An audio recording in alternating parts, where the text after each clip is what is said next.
السلام عليكم ورحمة الله وبركاته.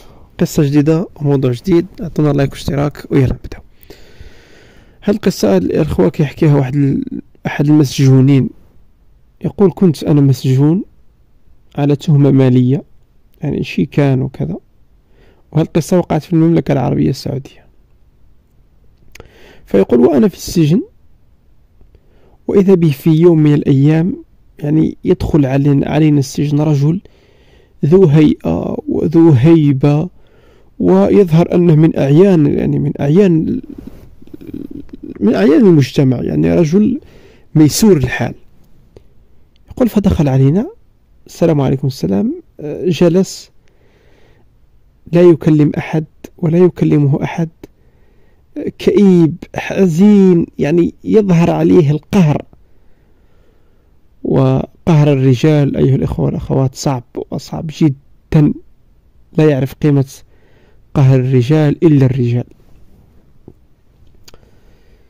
فيقول هذا الأخ اللي كان مسجون، يقول: مر اليوم الأول واليوم الثاني واليوم الثالث، بدأت أتقرب منه، فصارت بيننا ألفة وبيننا صحبة.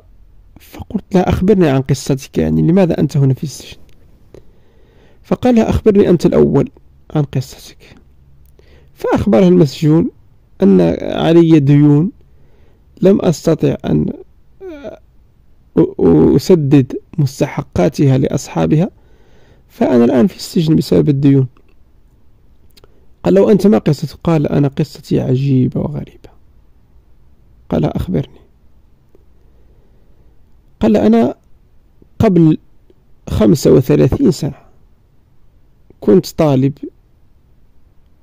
جامعي، ووالدي كان يعيش في الشرقية، وكنت أنا أعيش في الرياض، يعني أدرس في الرياض وأعيش في الرياض، وعندي بيت وأموري طيبة والحمد لله. يقول: وقعت حرب الكويت، يعني حرب صدام على دولة الكويت، فدخلت العوائل الكويتية إلى السعودية. وأنتم تعلمون أن العوائل الكويتية والعوائل السعودية يعني هم تقريبا قبيلة واحدة، وقبائل مثل الشرق المغربي والغرب الجزائري. تجد يعني مغربي متزوج من جزائرية أو جزائري متزوج من مغربي، يعني بينهم أصهار وبينهم يعني دم. يقول: فدخلت إحدى عائلاتنا الكويتية إلى السعودية، فعلمت بالخبر، فجهزت لهم شقتي ورحبت بهم وأعطيتهم ما يستحقون من يعني من مساعدات. يقول: كانت عندهم بنت في عمرها 16 سنة تقريبا. يقول: فأعجبت بتلك الفتاة، فذهبت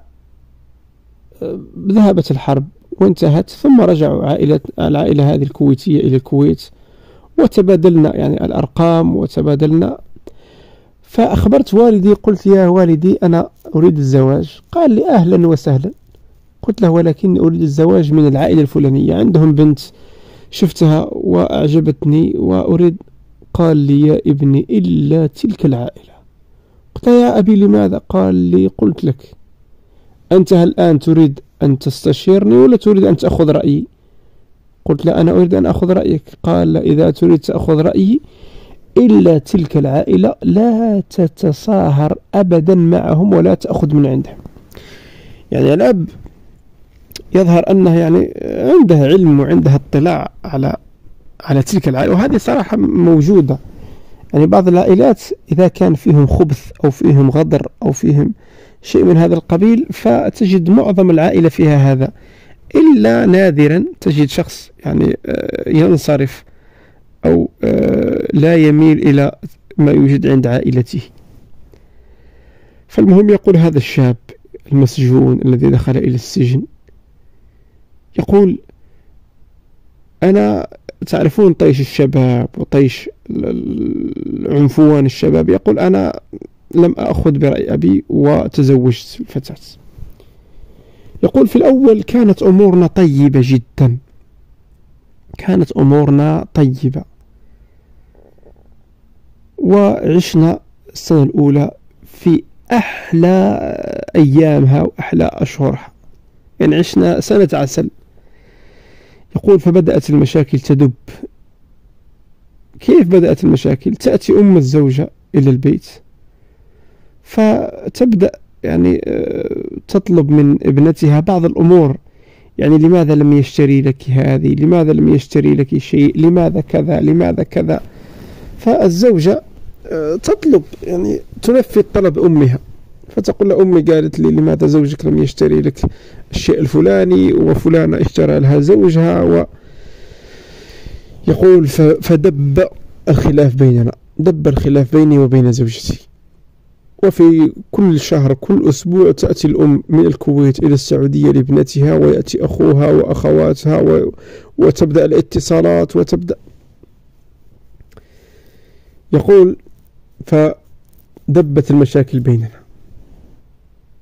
فأنا حاولت أني يعني أجد حل. تزوجت بامرأة أخرى زواج يعني عرفي، يعني زواج بدون أوراق، زواج عادي. يقول فلما زوجتي يعني كسبت الخبر وعلمت عفوا بالخبر تعصبت يعني شحنت علي الأبناء وقالت لهم أبوكم تزوج عليكم في السر، وأبوكم خبيث، وأبوكم خائن، وأبوكم كذا، وأبوكم كذا، وأبوكم كذا. يقول مع الأيام تصالحنا، أنا قلت يعني أنها قد نسيت الموضوع وتصالحنا. يقول فدخلت أنا في تجارة ودخلت في أعمال، وسنة بعد سنة سنة بعد سنة أصبحت الأموال تدر علي كالمطر، يعني أصبحت من الأثرياء. فأصبحت أشتري العقارات وأشتري البقع وأشتري الفلل. يقول وفي وقت الأزمة العالمية كانت عندي يعني أموال ضخمة لأناس في البورصة، فوقعت تلك يعني عندي شيكان وعندي فذهب كل شيء من تلك البورصة، يعني وقعت إلى الصفر. أنتم تعرفون الأزمة العالمية، وقع كل شيء إلى الصفر ولم يبقى لي في البورصة ولا درهم، وأنا عندي يعني ديون الناس وعندي. يقول فذهبت إلى زوجتي وكتبت كل شيء باسمها. قلت لها اسمعي، أنا سأغادر البلاد سنة، سنتين، ثلاثة، لا أدري كم سأبقى خارج البلاد، المهم أني سأغادر، وهذه الأشياء كلها باسمك، العقارات باسمك، الفلل باسمك، العمارات باسمك، البقع باسمك، كل شيء الآن سيصبح باسمك. فالله الله في المال، وأنت في كل مرة أطلب منك شيء من المال ارسلينه لي، وأنا إن شاء الله 2 3 سنوات أتفاهم مع أصحاب الديون وأتفق على طريقة رد المبالغ، وأرجع إن شاء الله وأرد لهم مبالغهم بالتقسيط، ومريضنا ما عنده بأس. يقول ذهبت إلى هذه الدولة، بقيت فيها ما بقيت يعني مدة. يقول مرت السنة الأولى، السنة الثانية الزوجة تغيرت، يا فلان ارسلي لي مبلغ، تقول لا يوجد عندي الآن. بيع البقعة الفلانية، تقول لا أبيع بقعتي. بيع العمارة الفلانية، تقول لا أبيع عمارة أبنائي. يا بنت الحلال أنا محتاج مبلغ، تقول لا اعمل، الله يهديك ارسلين. لا لن أرسل، وأنا لا أستطيع الرجوع إلى بلادي بسبب أن تلك الشيكان موقعة باسمي، ويعني أخاف من الحجز ومن الدين يقول في يوم من الأيام أنا أتصل عليها لا ترد، أتصل لا ترد، أتصل لا ترد. يقول فاتصلت بأحد أبناء عمومتي وقلت له بالله عليك اذهب إلى بيتي الفلاني وزوجتي وأبنائي وقل لهم يردون على هاتفي. توقعون الصدمة أنه لما وصل ابن عمه هذا إلى المنزل أو إلى الفيلا دق، وإذا بشخص آخر يخرج قلنا ماذا تفعل أنت في هذا البيت؟ هذا بيت فلان وفلانة. قال له لا يا أخي الكريم، هذا بيت كانت تسكن فيه فلانة وقد باعت كل أملاكها اللي عندها هنا في المملكة العربية السعودية ورجعت إلى عائلتها إلى الكويت وأخذت أبنائها وأخذت كل شيء. يا الله، يعني تعب حياته وعرقه وكده والتعب كل شيء ذهب لها هباء منثورا. لماذا؟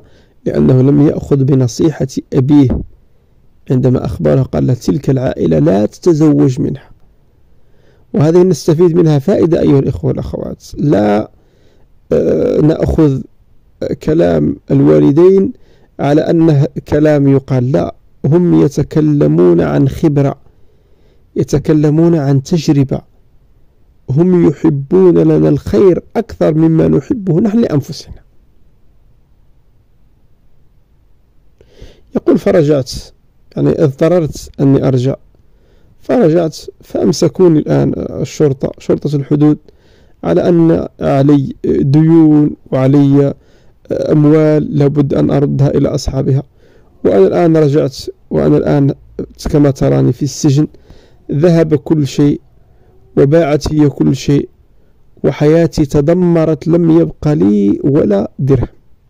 نسأل الله السلامة والعافية، نسأل الله عز وجل أن يرزقنا الأبناء الصالحين المطيعين. وصلى الله وسلم وبارك على نبينا محمد، والسلام عليكم ورحمة الله وبركاته.